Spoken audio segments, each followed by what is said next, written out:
Getting distracted is one of the biggest challenges for our productivity and for our presence with others. And while social media gets a well-deserved bad rap for distracting us much of the time, it goes a lot deeper than that and is often caused by low leverage activities that don't actually get us where we want to be going. In this video, I'm going to show you how to resist and recover from the distractions that haunt you in everyday life. I'll also share a simple way to get started with distraction-free focus time for the people and projects that matter the most to you. My name is Matt Ragland, and I help you be more creative and productive using simple systems so you're able to build lifelong habits, including being distraction-free.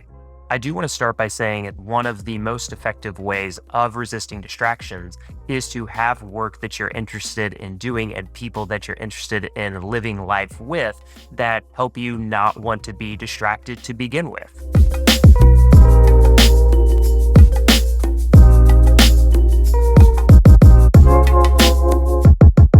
Now, in the context of what we talk about on this channel, using the gap preview method to really dial in what are my goals for this week, what are the action tasks that will lead me to those goals, and when do I protect time to work on those actions so that I can complete my goals by the end of the week.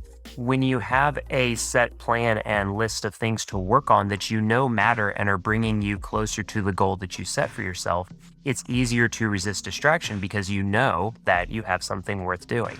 The advice that you probably get most often when it comes to distractions is just to resist them through willpower. And while that can be helpful in a short amount of time, it is challenging to only rely on willpower over the long run. Now, there are a few ways to effectively resist distractions without only relying on willpower. One of the most effective ways for me and many others has been to block your calendar, protect time, to say, I'm going to have focused, undistracted, uninterrupted time to work on a particular project. And this doesn't even have to be just about work. You could also say, I'm going to block out time to spend with this person.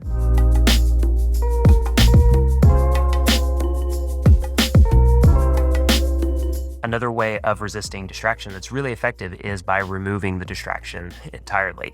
And that could be putting your phone in another room while you're working or playing with your kids or being with your family. It could also mean you go as far as unplugging the internet for 30 minutes or an hour.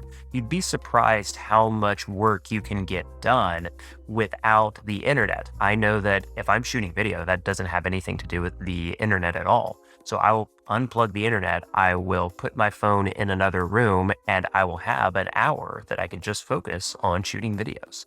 Between blocking my calendar so that no one else can schedule a meeting with me, and by removing the phone and turning off the internet, I am resisting distraction, but I'm not necessarily relying on my willpower. I'm making my environment conducive to resisting distraction by eliminating the notifications that could come through. Now, when the inevitable happens and you are distracted by a notification or maybe a stray thought that gives you anxiety about something that you need to get done or something that you forgot about, then there are a few strategies that I like to use. A couple of them are a little fun, a little tongue-in-cheek to bring some levity to the anxiety that I might be feeling about the distraction.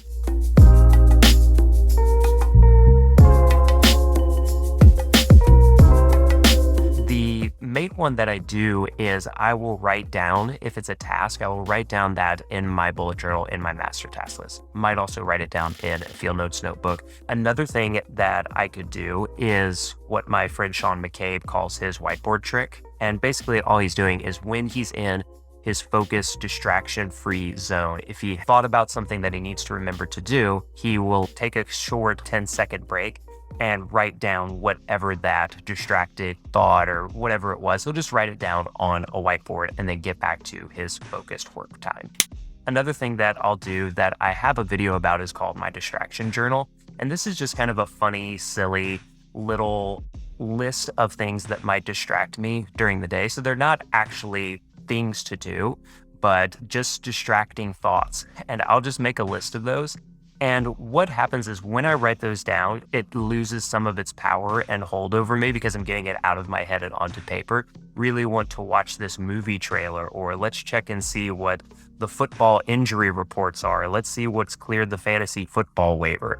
And when I write that down in the moment, I really don't need to look at this right now. So it's a fun and a tongue-in-cheek way to list your distractions, and it really does take some of the power away from them so you can get back to the people or the projects that really matter to you and that you've set aside time for in that moment. So those are the two main ways that you can start to eliminate distraction in your work and in your life. Resist through the environment that you set up, and then recover whenever the actual distractions do come, because they will come. Recover through writing those things down. Or, and this is one of the things that really helped me with meditating and working, is that when I noticed I was getting distracted, I was getting a little frustrated, I realized that it was a lot like being distracted while I was meditating, even though I literally don't have anything to do while I'm meditating. But you're supposed to take a couple of deep breaths, just return to the breath.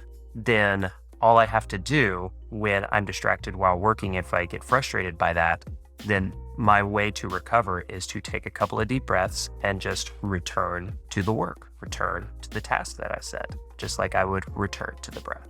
Here's a simple way to practice this and be focused and distraction-free for just a small part of your day, because I do think it's important to start small. If you go into tomorrow and think to yourself, I'm going to spend my entire morning distraction-free and I'm going to get all these things done, it's going to be great, then I'm just going to tell you, it's probably going to be hard. It's hard for our brains to completely switch off of the distraction treadmill, the notification cycle that we're so used to being on. So what I recommend you doing is literally block out in your calendar, lock yourself in your office or your workspace at home, wherever it may be, and just focus on a 30-minute block of time to be distraction-free. Turn off your phone, turn off your internet if it needs to be. Whatever it is, just focus on a particular task or being with a particular person without notifications and without distractions. Just try that for 30 minutes every day for the next week, okay? And even if that feels hard, just try to do it maybe 2 or 3 days of the week. But focus on that 30-minute block. And then each subsequent week, add in 10 minutes to that 30-minute block, so that by the end of 4 weeks of practicing that focus time in your day, you will be up to an hour-long block of focused, distraction-free time. And I promise, if you can work on this, if you can get to that point, then it will do wonders for your relationships, for your projects, for your pace at work. You will be able to get more done, probably in less time, because you're so dialed in and resisting distractions, recovering where needed so that you can focus on the people and projects that matter the most to you. Thank you so much for watching this video. If you have particular things that drive you to distraction on a regular basis, let us know in the comments. No shame. I know for me, I get super distracted by football and sports news all the time. I just can't help it. I'm so interested in sports, but not in a nice way. It's in a very distracting way from the people and the work that really matter to me. So no shame, no judgment on the things that distract you. Thank you so much for watching this video, and I'll see you in the next one. Bye.